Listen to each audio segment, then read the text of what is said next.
monde, c'est Charlie, bienvenue sur ma chaîne, j'espère que vous allez bien.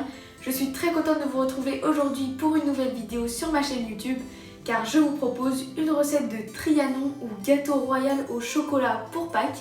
Alors c'est pas forcément un gâteau de Pâques à la base, mais je me suis dit c'est un entremets tout chocolat que vous pouvez décorer vraiment à votre goût pour l'occasion. Et en plus honnêtement moi qui n'aime pas forcément ce genre de gâteau d'habitude, j'ai vraiment apprécié celui-ci. Donc les amis, j'espère que cette recette va vous plaire. Et moi je vous laisse avec les ingrédients et la suite en vidéo.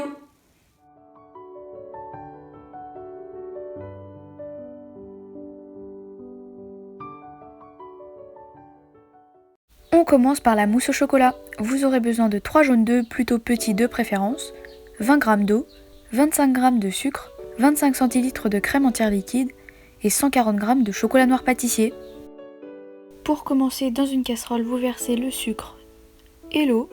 Vous mélangez rapidement avec une spatule et vous faites chauffer sur feu moyen. A l'aide d'un thermomètre de cuisson, vous vérifiez la température de votre sirop. Une fois arrivé à 119-120 degrés, vous retirez immédiatement la casserole du feu.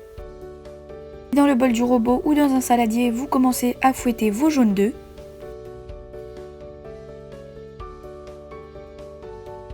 Et vous allez ajouter petit à petit en filet votre sirop, tout en continuant de mélanger. Si vous faites ça dans un saladier, cette étape est plus facile à faire à deux.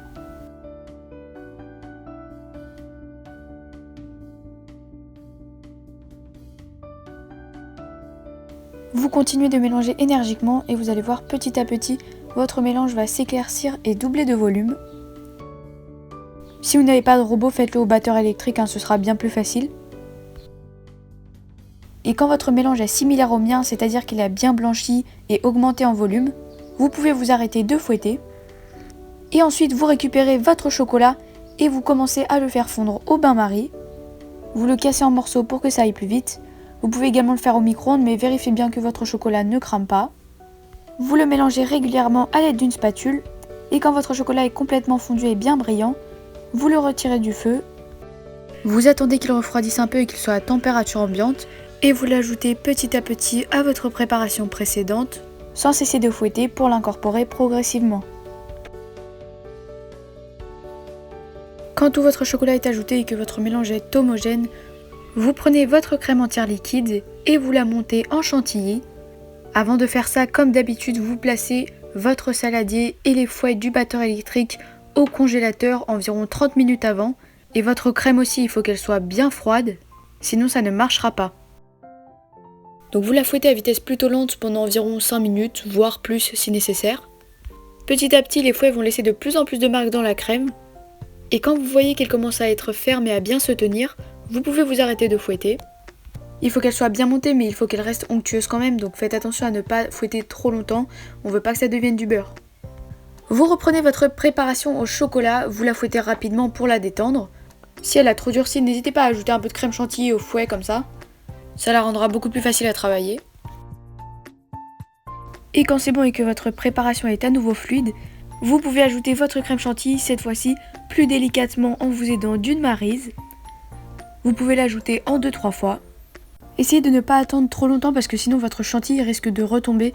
Donc dès que vous avez fini de la monter et que vous avez détendu votre pâte, vous l'ajoutez immédiatement pour qu'elle garde tout son volume. Et quand toute votre crème chantilly est ajoutée et que votre mousse est bien homogène, vous la placez au frigo, le temps de préparer la dacquoise aux amandes. Pour cette dernière, vous aurez besoin de 3 blancs d'œufs, 65 g de sucre glace, 25 g de sucre, 20 g de farine et 70 g de poudre d'amande. Pour commencer, vous placez vos blancs d'œufs dans le bol du robot ou dans un saladier. Vous commencez à les monter en neige à vitesse moyenne. Quand ils sont mousseux, vous ajoutez petit à petit le sucre. Progressivement, vous augmentez la vitesse pour serrer les blancs. Quand tout le sucre est ajouté, vous continuez de fouetter jusqu'à ce que vos blancs soient fermes. Moi, j'ai fouetté un tout petit peu trop longtemps. Ils auraient pu être un peu moins fermes, mais c'est pas grave, ça fait très bien l'affaire. Sur votre meringue, vous allez tamiser le sucre glace et la farine. Vous les incorporez délicatement à l'aide d'une maryse. Puis vous ajoutez la poudre d'amande et vous mélangez une dernière fois. Faites-le très doucement en enrobant bien la pâte. pour casser le moins possible vos blancs en neige et garder quand même un certain volume. Quand votre pâte à dacquoise est bien homogène, vous allez pouvoir la verser dans un moule beurré et fariné. Moi j'ai pris un moule rond d'environ 18 cm de diamètre. Je pense que c'est la bonne taille, comme ça vous aurez un gâteau ni trop épais ni trop fin. Donc pour un moule rond, entre 18 et 20 cm de diamètre. Et pour un moule carré, environ 16 cm de côté. Quand vous avez bien étalé votre pâte partout dans le moule, vous allez pouvoir enfourner votre dacquoise environ 12 minutes à 180 degrés. À la sortie du four, vous la recouvrez d'un torchon et vous la laissez refroidir. Et on passe au croustillant praliné. Vous aurez besoin de 55 g de crêpes dentelle, 50 g de praliné et 45 g de chocolat au lait fondu. Pour commencer, dans un saladier, vous placez vos crêpes dentelle. Vous les émiettez soit à l'aide d'une cuillère, soit à l'aide de vos doigts, c'est plus facile.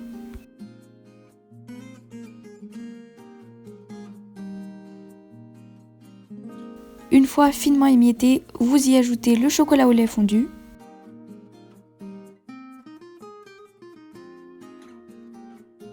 Ainsi que le praliné. Alors moi du praliné comme ça sous forme de pâte, j'en ai pas trouvé en grande surface, donc je l'ai fait moi-même. Je vous mettrai la recette en barre d'infos. Vous mélangez bien tout ça à l'aide d'une cuillère à soupe. Quand tous vos ingrédients sont bien mélangés ensemble, votre croustillant praliné est prêt. Vous reprenez alors votre dacquoise, vous la démoulez si ce n'est pas déjà fait, vous la placez sur votre assiette ou votre plat de présentation. Entourez votre biscuit de rhodoïdes si vous en avez, ça facilitera le démoulage et la tenue du gâteau. Vous replacez le cercle autour, donc attention on a enlevé la base du moule. Et vous prenez ensuite votre croustillant praliné, vous versez tout sur votre biscuit, et là vous commencez à l'étaler, soit avec le dos d'une cuillère à soupe, soit à l'aide d'une spatule coudée. Vous le répartissez bien partout sur le biscuit, en essayant d'avoir à peu près partout la même hauteur de croustillant. Ensuite, vous sortez votre mousse au chocolat du frigo.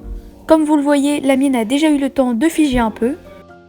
Vous versez tout sur le gâteau, et là aussi vous l'étalez en bouchant bien tous les trous, notamment sur les bords, si vous voulez que l'extérieur de votre gâteau après soit bien lisse, c'est nécessaire. Et là, comme ustensile, vous pouvez soit faire avec une cuillère à soupe, soit avec ce qu'on appelle une corne, là, ce que je suis en train d'utiliser. C'est assez pratique pour bien lisser la surface du gâteau. Et quand vous êtes satisfait et que votre gâteau est bien lisse, ça part au réfrigérateur. Alors si votre mousse au chocolat était déjà bien ferme, vous pouvez laisser votre gâteau environ 3-4 heures. Mais si par contre vous l'avez réalisé en dernier par exemple, ou que vous ne l'avez pas laissé au frigo, à ce moment-là, ça part pour 6-7 heures ou bien une nuit au réfrigérateur. Environ 30 minutes avant la dégustation, vous allez pouvoir passer à la décoration du gâteau. C'est une étape très importante mais aussi très libre. Moi, ce que j'ai fait, c'est que j'ai d'abord saupoudré mon gâteau de cacao en poudre non sucrée, je l'ai démoulé et j'ai retiré le rhodoïde, et après sur le dessus, j'ai posé 3 petits œufs en chocolat, une fleur et des perles en sucre, et pour terminer, j'ai parsemé mon gâteau de cristaux alimentaires dorés. Mais comme je le disais au début, si vous réalisez ce gâteau pour Pâques, il y a plein de décorations possibles. Vous pouvez par exemple mettre un œuf en chocolat ou une poule au centre de votre gâteau. Vous pouvez aussi déposer plein de petits œufs en chocolat autour. Les paillettes alimentaires dorées, ça peut être sympa également. Enfin bref, énormément de choix s'offrent à vous. Donc faites confiance à votre imagination. Et voilà les amis, la recette du Trianon ou Royal au chocolat est terminée. J'espère qu'elle vous aura plu. Si c'est le cas, n'hésitez pas à liker la vidéo, à la partager et à la commenter. Mais surtout, n'hésitez pas à vous abonner à ma chaîne YouTube. Et moi les amis, je vous souhaite une joyeuse Pâques. Bon appétit à tous et à la semaine prochaine.